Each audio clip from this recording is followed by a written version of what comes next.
Brooke, it's really great to see you again. It's only been 2 weeks since being on your podcast, and I've been thinking a lot about our conversation. So, welcome to mine, or for you YouTube viewers, welcome to my YouTube channel. Before we start, I'd love people to hear about you, what you do, and what is it that people need most from your professional background. Well, Ross, my focus is on working with parents that are in high conflict divorce and custody battles. Right. I've been doing this for nearly 20 years. And my entry into this was through my own experience in it. But during that period of time, I was also deeply in my own therapeutic process. I was studying meditation, interpersonal communications. I worked in the somatic field with Peter Levine for about 6 years, and just really trying to understand the workings of the nervous system that hook us into these conflicts, and also understanding the psychology behind it, the pathologies that really are the driving factors in this, and try to take it to a point of demystification and de-demonization of it. So there's a deeper understanding of, there's just a problem here that needs to be solved. There is an equation that needs to be addressed in order to get people self-responsible, to take the actions that they need to do, to not be a victim in the process, and to really guide them through their own process and into a clear future for themselves, but beyond that, for their children, to really try to stop the generational cascade of this stuff that happens, and to help free themselves and their children from that generational cascade, if you will. You know, it's interesting. It's impossible to unpack everything you've said, but the two things that stand out to me are, one is, it's pretty clear why you are the cream of the crop of the bunch of people that talk about high conflict divorce. You are a coach with a psychotherapist brain, and you and I both know, and you're really good at this. You have really good boundaries separating your fantastic work with your coaching work with psychotherapy, but you still have that mentality that actually precedes, I think, someone going to college or grad school. You have it or not. And I'm grateful to know that you can think about these high conflict situations, or what my community experiences as my client who's self-love deficient or codependent is divorcing a narcissist, and the predictable storm that follows. And so kudos to you and all that you do. The other thing that I want to say that strongly resonated is how you ended it. This is about the next generation. In my book, The Human Magnet Syndrome, the first chapter starts off with a 4-generational story of how this stuff gets passed on to one generation to another. And knowing that you have that in mind, to me, is not only inspiring, but it's impressive. Before we launch right into our discussion, can you tell people right up front? I do this up front and I do it at the end. How do people contact you? What is, do you have like a website or an email address that people can click on or go to in order to get more information about you? My website is highconflict.net, super simple. And my email is brookolsen@highconflict.net. Simple. Simple. And we have a podcast, which is the High Conflict Co-Parenting Podcast. And that's a good listen. We've got 266 or 7 episodes at this point. So there's a lot of good material in there. So there's a lot of ways to reach out and find out what we do. Yeah. Okay. Thank you for that. So I'm excited about this conversation because the last one we had was more focused on my stuff, which was a lot of fun because you had a lot of really great things to say about it, and it made it really enjoyable. And for those who are either new to your podcast, mine, YouTube channel, etc., go back on either of our platforms and you'll see it. It's about trauma. But this time we're going to talk about your neck of the woods, and that is high conflict divorces, high conflict relationships. And instead of me asking you the perfect question, and one day I'm going to get really good at being the podcaster with the perfect questions, where would you like to start our conversation? What would you like to talk about that you think our communities need to know most? Well, I think, Ross, that we've got a crossover here that is Yes. really visible, and that is how the psychophysiology really impacts this process of conflict. It impacts the relational piece. It is the hook that draws people into relationship, that brings them into a pathological relationship, and that ultimately ends in this explosion of divorce and custody battles. Right. And that neurophysiological component, I believe, needs to be really on a basic level understood by people so they can navigate this better. There's an education piece of, this isn't just a happenstance. This isn't just something that came out of the blue and landed in your lap. It is something that was almost predetermined on some level. And where I work with people is a lot of it's like, how did I get here? And to understand that and to break down both what was happening for them, but was also is carrying that other person that they're in conflict with. If we can begin to understand that a little bit better, then we can take the victimization out of it. We can take the demonization of the pathologies out of it, and we can start to solve a problem. You must be a brother of another mother. I think is that the right saying? Yeah. Oh, by the way, I live in the Pensacola area, and this is about the time the Blue Angels fly over my house. Nice. And I'm not grandiose or self-centered enough to think that it's for me, but it does happen. So if we hear that noise, we'll just roll with it. No, yeah, it's like there is a connection to the way you think, the way you process and understand your professional world that parallels with mine, because all of my human magnet syndrome work, and then what I call the follow-up, which is self-love recovery work or the codependency cure work, it all rests on a foundation of understanding that there are systems, interlocking systems, that are responsible for the cause of these problems, which would be, for me, the relationship of a codependent with a narcissist, and then the end of them. And then there's a system of variables to resolve that. And those variables are not always obvious. And they, whether it's, as you said, physiological, neurological, and I don't have exactly what you said, I also understand that. And I think it's because of your perspective in your field, your clients, you call them clients? In the psychotherapy world, we call them clients. Your clients probably greatly benefit. Can you tell me a little bit about a typical client of yours, and how, and I know it's probably a really big question that could take a half an hour answer, so give me a shorter version, but how a typical client comes your way, and how your unique perspective and guidance and coaching helps them along the process in order to get the outcome that they want.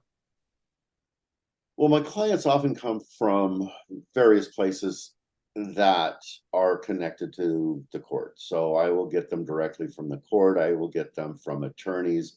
Right. I will get them from therapists that are working with clients that are in divorce, that are trying to navigate that. And again, my focus is that place of high conflict and helping people get out of that. And part of the focus of that is the parenting aspect, because the developmental pieces that we're trying to break the patterns of come out of that.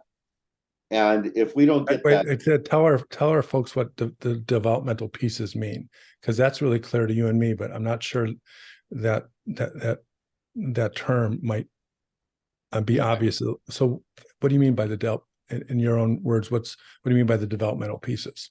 So when a parent doesn't have what I would say is an authoritative type of a parenting style, one that Right. is connected to the child, that's got attunement, that is Yeah. corrective and not punitive in nature, that is engaged with the child and helping them through the different developmental stages of their life, so their brain development Yes. happens in a healthy manner.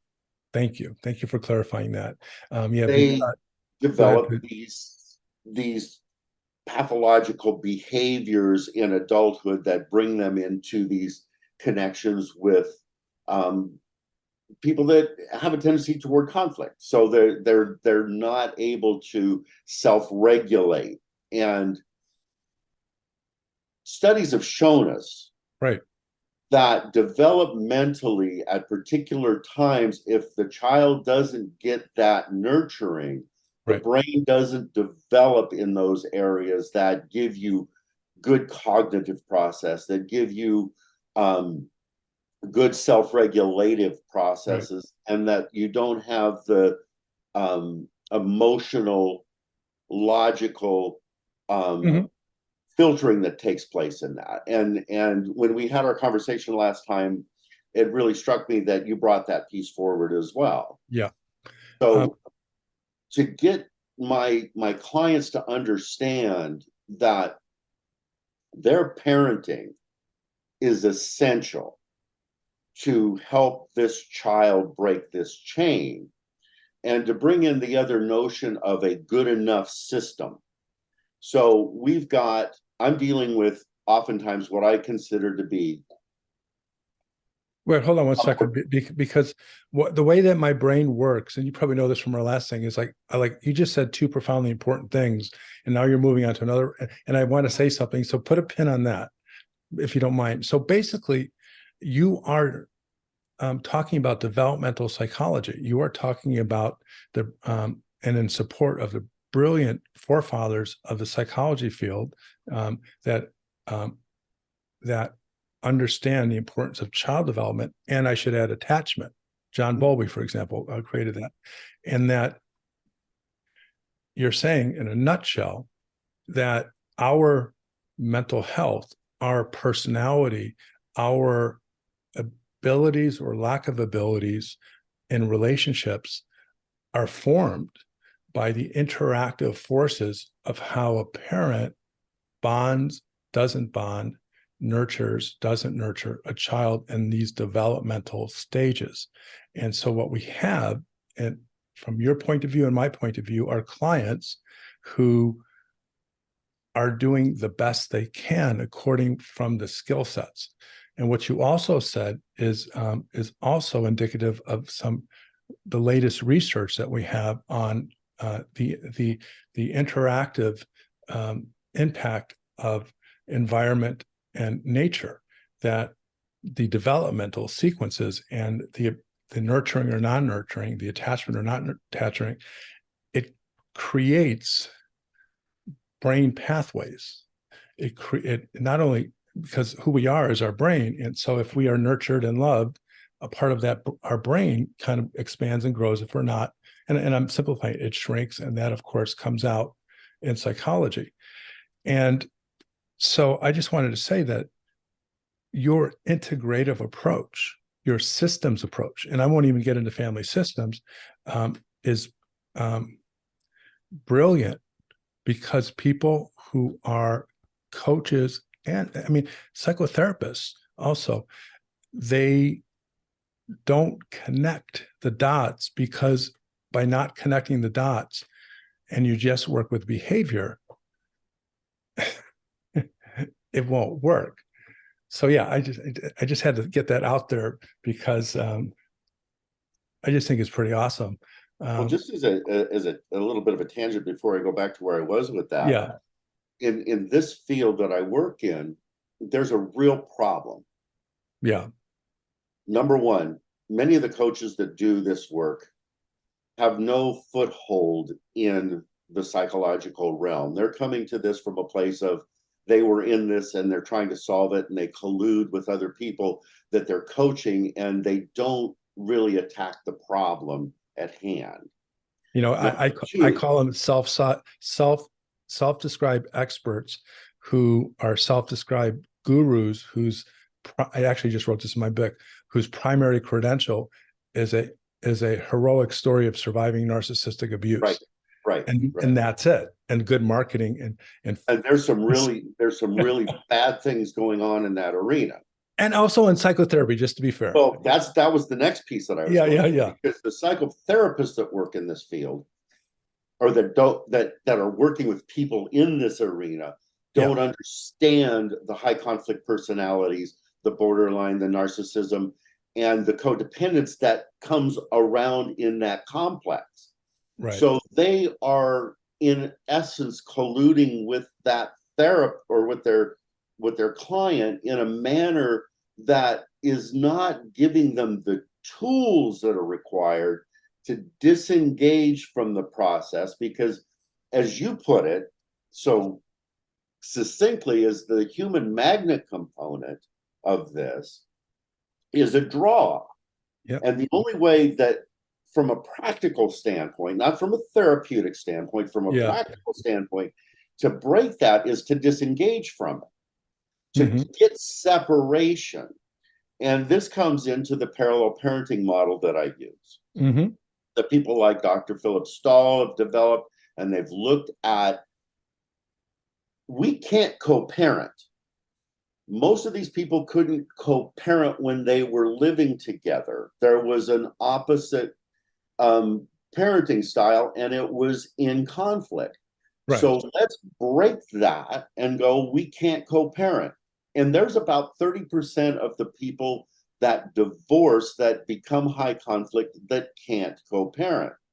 So let's separate that and let's go into a different model, one of parallel parenting. 1 second. Just so if you are a codependent and a narcissist, and the codependent finally gets strong enough to like actually say the truth, is that there actually is no co-parenting collaboration, and they set boundaries and they create this narcissistic injury, and then the emotional rupture that follows into divorce that brings you on board.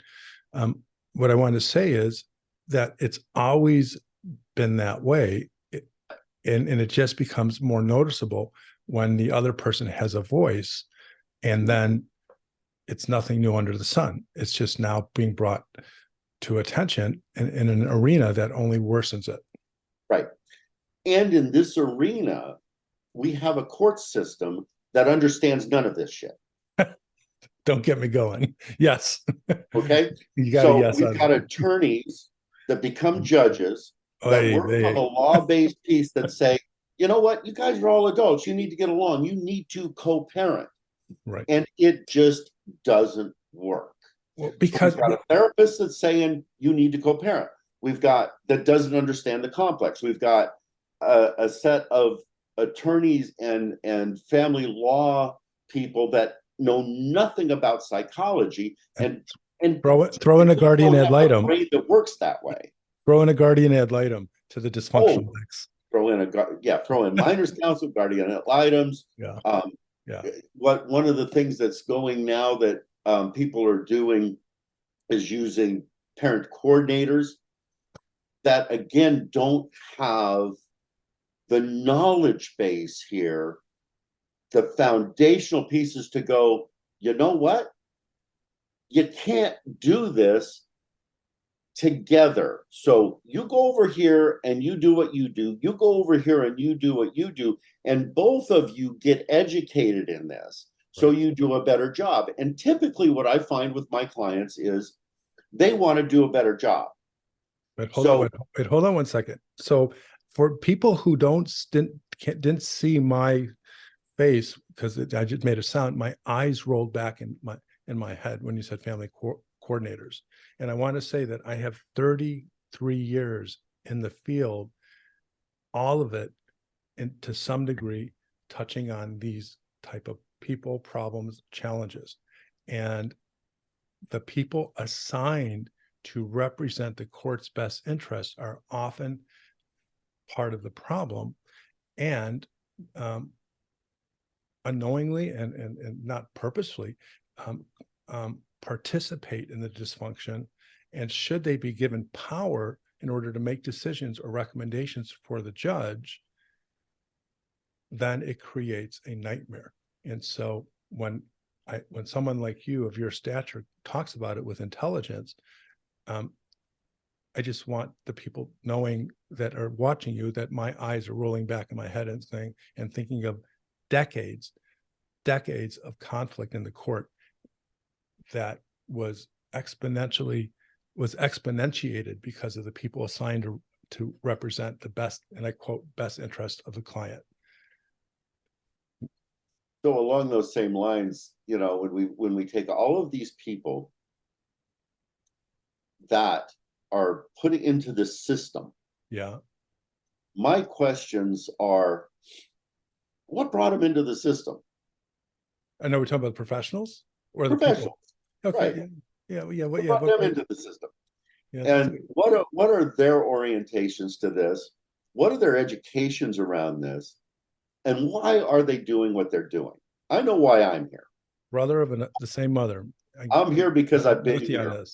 But what I tried to do in my process is really dive into the essence of my history that brought me here, and understand the psychology and the neurophysiology of that, so I can change that. And through that understanding, I'm able to work with my clients and bring them into their bodies.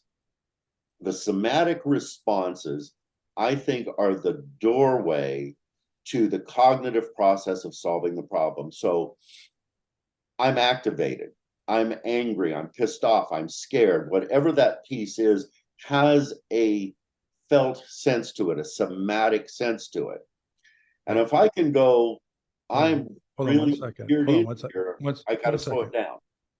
Just 1 second, just so I can throw something in, and then I want you to continue. So your point of view, this is why you and I are on the same page. I developed my whole theory about codependency is about, it's a trauma disorder related to disassociated unconscious trauma that we can't get to, therefore we can't solve it.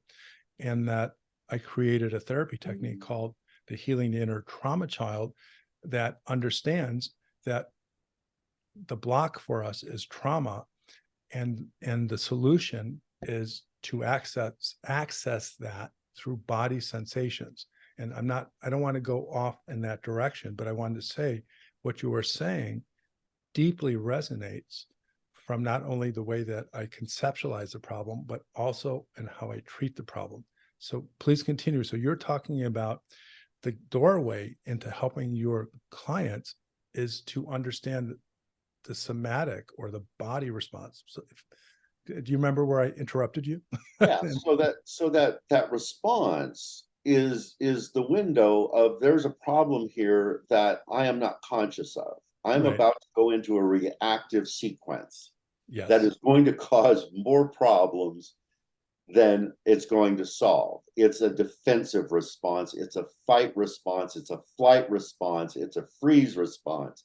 And it is a trauma response. It's a trauma response. And it's involuntary. It's there. So it's involuntary, but there's a part of the brain that actually monitors it. And it's not a very complicated part of the brain. The trauma is disassociated from the thinking part of the brain, but it monitors danger and sends rudimentary signals to the body. And of course, most people don't understand that and interpret them correctly. So I developed 3 rules that were really basic, and they turned into 5. But the basic 3 rules that I started with were disengage, disengage, disengage. So the first disengage. So disengage, is that what I heard you say? Yeah, disengage, right. Yeah. So the first disengagement is just, it's a white knuckle job. I'm going to notice that I want to do something, and I'm just going to lock down, and I'm going to hold on to that, and I'm not going to go there. Right. And then the second disengagement is more of a conscious piece of, you know what? this is my world, and being an acceptance of this is my world, and this is a trigger that's going to come around, and I'm going to learn skills to disengage. And the third disengagement is one of, I got this. I don't even have to think about this. I just kind of move away. But I came up with two precursors to that. The first one that I came up with, the precursor to all of that, was don't just do something, sit there. So don't this is coming react. in, and I'm just going to sit here until my system calms down, and I can use that orientation. I can look around. I can just, I'm okay here. I don't have to do anything, and that settles it. Actually, how I explain it using my healing the inner trauma child technique is the trauma is embodied by the child frozen, the child's experience frozen at the time of the trauma. And so the response really is the part of us frozen in time that was a child. Like, run, this is scary. And of course, it's in a part of the brain we don't know. And so what you're saying, which is brilliant, is disengage from the reflexive reaction and don't let me put words in your mouth, and try to engage the logic of the adult, not the logic of the reaction. Right. Is that the captured, or did I take it somewhere else? Yeah, no, I think so, because the piece is, if my system is so on fire that I feel that I need to do something, and it just came out of an email or it just came out of a phone call, I'm sitting in a room that I'm safe in. And if I can orient to that, I can go, okay, I can trust that if I wait long enough, this will settle, and my cognitive brain can come into place, because the cognition and the amygdala are mutually exclusive to one another in their moments. The amygdala is the part of the brain that houses dissociative memories that are too, the brain evaluates as dangerous to its functioning. So it cordons off those memories and puts them aside so you can't remember it. And that, so for our listeners, just wanted to let them know what you meant by amygdala. Please continue. So the two are mutually exclusive to one another. If one's on, the other's off. Right. So I've got to let that settle so I can come into my cognitive process and go, there's nothing to do here. There's a whole lot of noise, and there's no signal. There's nothing here that I need to engage with. So now I can disengage. And that's a practice. It's actually your leaps and bounds ahead of some of the most educated psychotherapists I know with advanced backgrounds. But the way that my clients in my self-love recovery program understand what you're saying is disengage, observe, don't absorb, whatever technique I teach them, and understand, because we've already done what I call the inner trauma child work, is that those reactions are the reactions of that child who is the trauma. And so along the therapy process, I facilitate an awareness with my clients to know that when they feel those body responses, that is the part of the trauma or the inner trauma child. And so I encourage dialogue, internal dialogue. It's okay. Relax. I'll handle it. So I take the concept, the theory, and I turn it into something that's concrete, which actually I think is real, but I'm not here to prove that. And so what you're doing and what I'm doing are along the same lines, except I put this this model of that the trauma child is talking to us, and children are scared, they're anxious, and they make decisions differently than adults. So we disengage. So it really is, it's almost the exact thing that you're talking about. Yeah, and for me, I've got a limited time with my clients. I'm coaching them. I'm not a psychotherapist. I'm not taking them down into here and trying to heal them. I'm trying to give them the indicators of what the problems are so they can go to a good psychotherapist to understand those pieces, to get that health back. But I think oftentimes I open the door for them in this. Right. Which is why it's only, we're not even done with this one, but I think, which is why, my opinion, our discussions are so fascinating and for me enjoyable, because you represent the best of what you can do. And then I represent a point of view that hits the mental health psychotherapy stuff, and yours stands on its own. In other words, you don't have to have mental health psychotherapy background, because what you're saying is solid, it's research-based, and it's logical, and I'm going to assume consistently productive. And then if people can add some of the psychological stuff in, then they have the whole picture, which is why I think our discussions are so interesting. And Ross, I've got deep training here too. I mean, I can tell, of I've course. studied with some really good people along the way. You've studied with people that I would dream of studying with, like Peter Levine and the other people, and I greatly am jealous or envious. Let's put envy. I like envy better.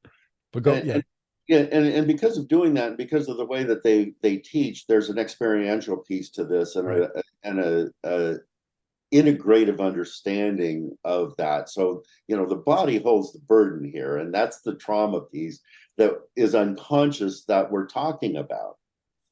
But Besser Vanderkolk, what's the name of his book? The Body Tells the Secrets. Body holds the burden, and I forgot something like that. But it's something along those lines. Yeah, go ahead. But anyway, what I'm trying to get to the parents that I'm working with is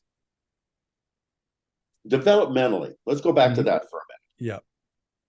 Our children learn to co-regulate with us. Okay. Explain co-regulation. Explain co-regulation. If we're dysregulated, they're learning how to dysregulate with us or be dysregulated with us. Dysregulation is an internal emotional or affective experience where we're upset, we're angry, and there's a cacophony of reactions that are mostly fight or flight that make us either act out, get mad, yell, scream, dysregulated, or act in and shut down, hide, or depressed. So just wanted to define. And it creates high levels of anxiety for them. Oh, yeah. Well, yeah, anxiety is before, in the middle, and after. And then it creates anxiety for other people too. So being a good parent, being a connected parent, being a attuned parent means that I can regulate my own system. I can see that my child's not regulated. I can drop into me, hold space for them to co-regulate with me and settle their system. And now we've got children that are in two households. Wait. So you settle their system, which means you take them from the reaction of the trauma that is in the past, which is dysregulating them. You calm them down, and you're basically bringing them into the present. And what's the word you said? Was it not detaching? What's the word you said? Attunement. What's that? Attunement. No. You said it's this, and this. You said it 3 times. It's the same word. Was it disconnection, detachment?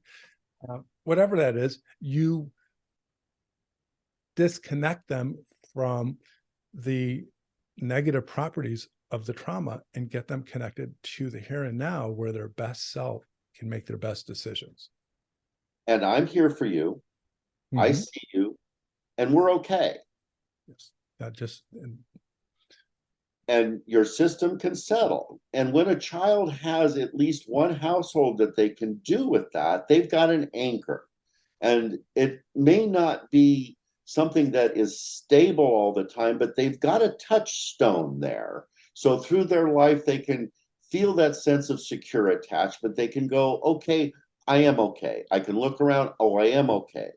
And have that tether to the present moment that a good parent gives that child. Now, when they go to the other parent's house, there's a really good chance that that's not occurring. Right. But so pause just for a second. So to that point, how I introduce that point in therapy, I say, you know, when you go on an airplane, they say when the oxygen mask drop down, put it on yourself, because what good are you if you're die and you can't help your child?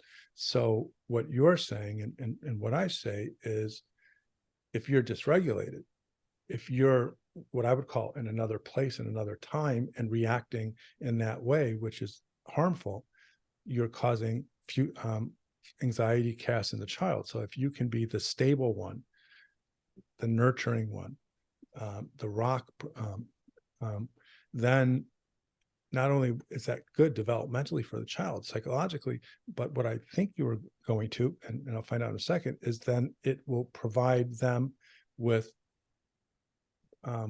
resiliency for when they go to the other side, when such strength of character and equanimity and nurturing is absent. Yes. And when children go from one house to another house, they're constantly reorienting. They're reorienting to different rules, to different parenting styles, and to a different reality. Right.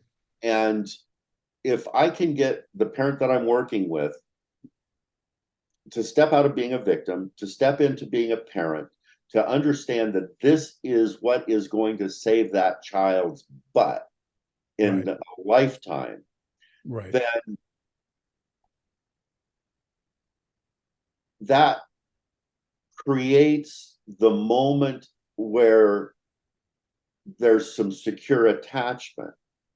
And in these high conflict custody battles, because we are these geeks that know big words. Explain to our listeners what secure attachment means. Secure attachment means there is somebody in my life that is attuned to me, that sees me, that understands me, that doesn't punish me for being who I am, that when I make a mistake helps me correct, not be punished. So to bring in a cognitive piece of something happened here, what was going on?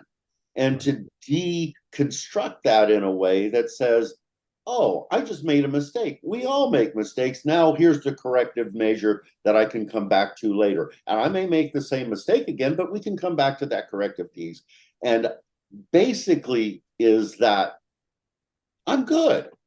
So secure attachment then is the result of healthy, nurturing attachment to a caregiver that creates, and basically I'm just paraphrasing what we talked, that creates psychological structures inside that makes the other person feel calm, safe, even in dangerous environments. So secure attachment represents the internal emotional, psychological state that comes from the experience and the knowledge that someone's got your back and life is not dangerous. Right. And as a child develops, even when that parent's not around anymore, that internal parent is still there with them. Yes. Holding that space. Self-psychology, that the parent introject. That belief, that feeling that the person that loves them is there emotionally, cognitively, even when they're not present. Yes. Very, very, very tuned into a lot of different theoretical points of views. So please continue. So you're creating, you're facilitating, if someone is dysregulated, is to become regulated.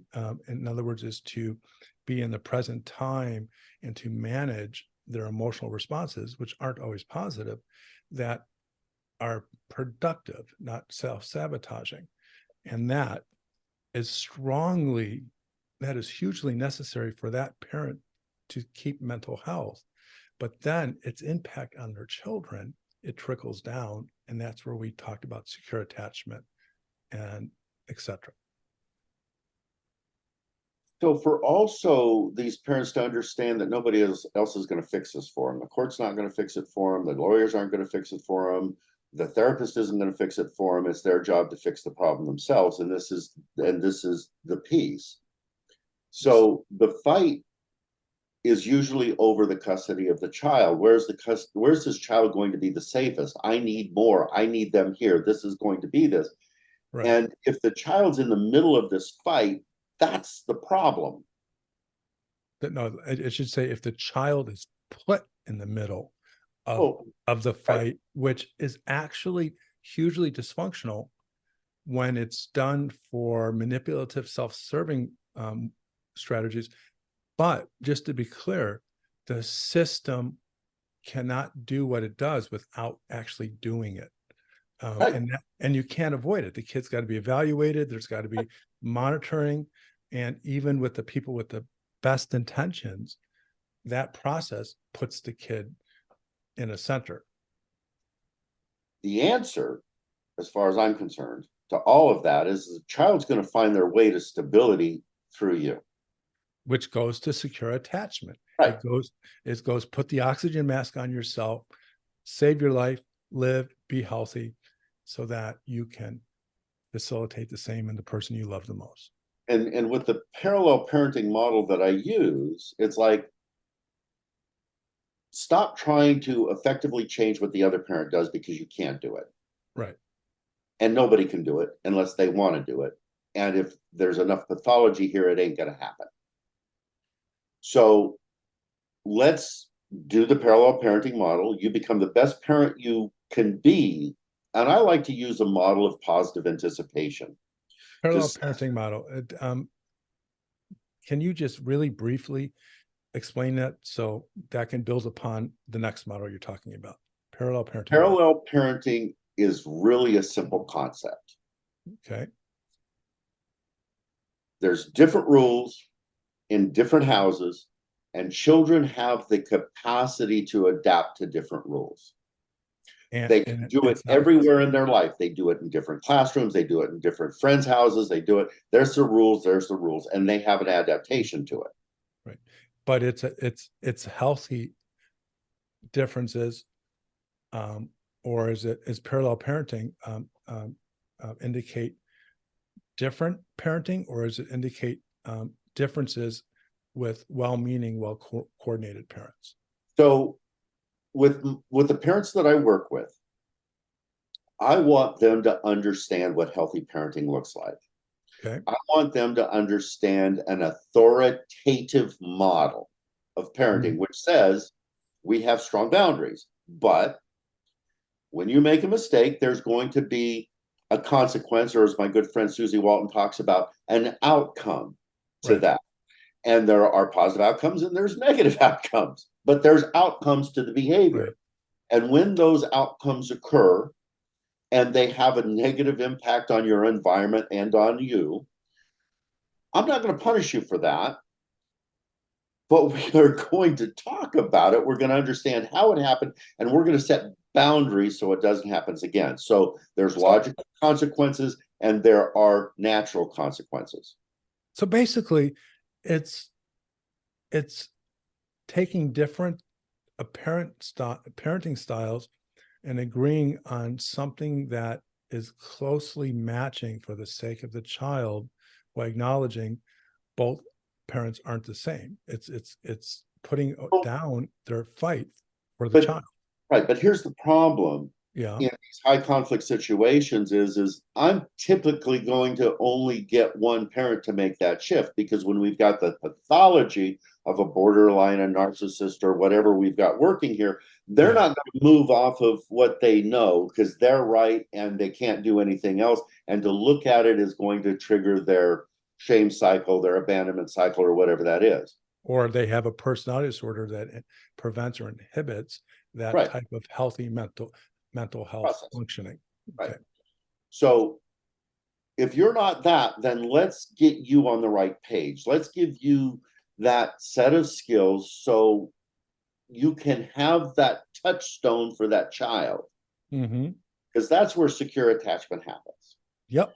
So the parallel parenting model in this place might have a dysfunctional parenting style on one side. Most of the people that come to work with me most people in general don't understand good parenting, period. So I want them to understand that you don't understand. So let's get you the skill set. And sometimes I will send them to people that work with redirecting children's behavior, joy of parenting, love and logic, these basic pieces to get basic skills. And then I try to give them a set of skills that when their children are coming to them, have positive anticipation involved with it. So you're going to go through, what I tell them to do is get a vision board up and start making plans with your kids, short, medium, and long term, and go into deep detail with it so they are always attached to this is coming. And what's involved in all of these pieces are rudimental engagement of attunement and responsibility. Being a parent and giving a child the skill sets that they're going to need as an adult, as a healthy adult, when they go into relationship. So I'm going to give we're going to have to wrap up. And gosh, you and I, this is, I can imagine us just, if we were talking to the end of the subject, it'd probably be 3 or 4 hours, and we'd probably just stop because we're tired. But I want to share a personal story that and by the way, this is my therapy style too, is I tell stories. And when I divorced my son's mother, I knew that the environment, and back then in the 80s, excuse me, in the early 90s, there was no option for shared custody. There was none. You had to fight for that. It was the default was joint custody, and the dad visited, every other week on the weekends, etc. And so I didn't do this because a coach told me to. I did it because I just knew it. And that was, I knew that I couldn't control my son's environment with his mom, who I don't want to say anything about for legal reasons, but it was not as conducive to good mental health as the environment I had. And for me, I kept thinking, as long as he can relax, be himself, not worry, I am creating something inside of him where he will be able to know the difference. But if compared to if he didn't have another parent like that. And so what you're saying resonates with what I did without even knowing I was doing it, is that I understood that his future mental health, his future, what do you call it, attachment? No, that wasn't a word.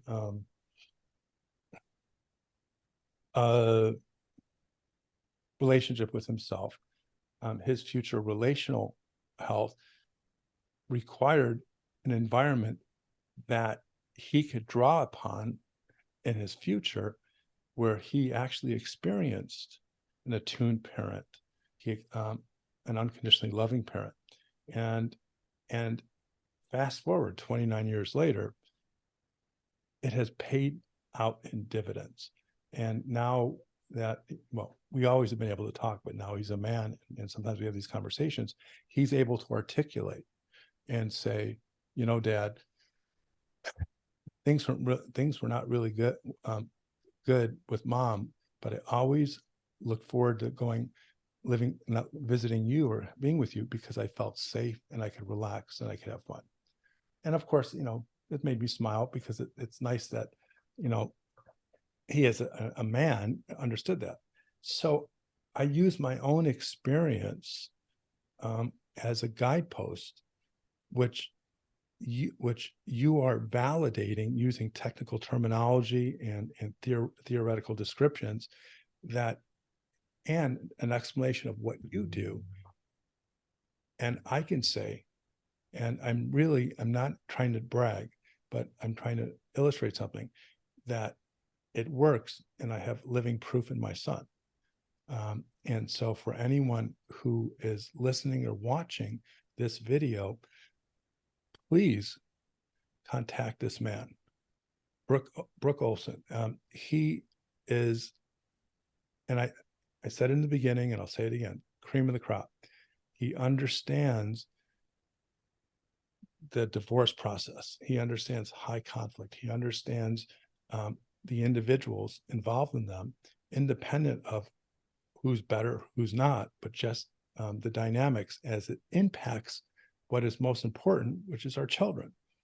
And I could not recommend more for you to connect with him for these advanced coaching and personal development skills, tools, experiences. How would you like to end?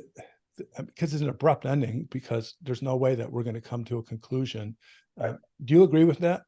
Yes, these conversations could go on and on. Okay, so how do you want to wrap up? We'll call it this episode, because I'm sure you and I are going to do this again. What would you like to say? What would you like to people that are listening or watching to know? What I think is important for anybody that's involved in the court system, that's involved in a high conflict co-parenting situation, that they be really careful and really diligent about the people that they talk to and the team that they create. And they need to create a team. They can't do this stuff by themselves. So to be able to find people that are highly qualified, that understand what we're talking about. And again, there's not a lot. Yeah. They're out there, but there ain't a bunch of us. Yeah, you got to shop. And to find a good attorney, find, a good therapist, find a good coach, and to be able to do that, but also to educate yourself about your own parenting and to understand that you've got deficiencies that you need to bring forward in order to help your children through this process. Resources that I have, my website, highconflict.net, right. My podcasts, my book, which is in the background here, is available on Amazon. It's the Black Hole of High Conflict. It's got a rudimentary set of understandings of what you and I have talked about today. Mm-hmm. And to value yourself, to know that you are the answer to the problem, and that the more that you understand this, the more that you can settle your own nervous system, the more that you can be attuned and a better parent, is going to change the arc for your child. And that doesn't mean that you're not going to be wrapped up in this stuff for a decade or more. It just means you're going to be able to handle it, and you're going to be able to navigate that piece for yourself, because you all deserve to have a life that has joy in it. It's never too late to be the person you should have been, George Eliot.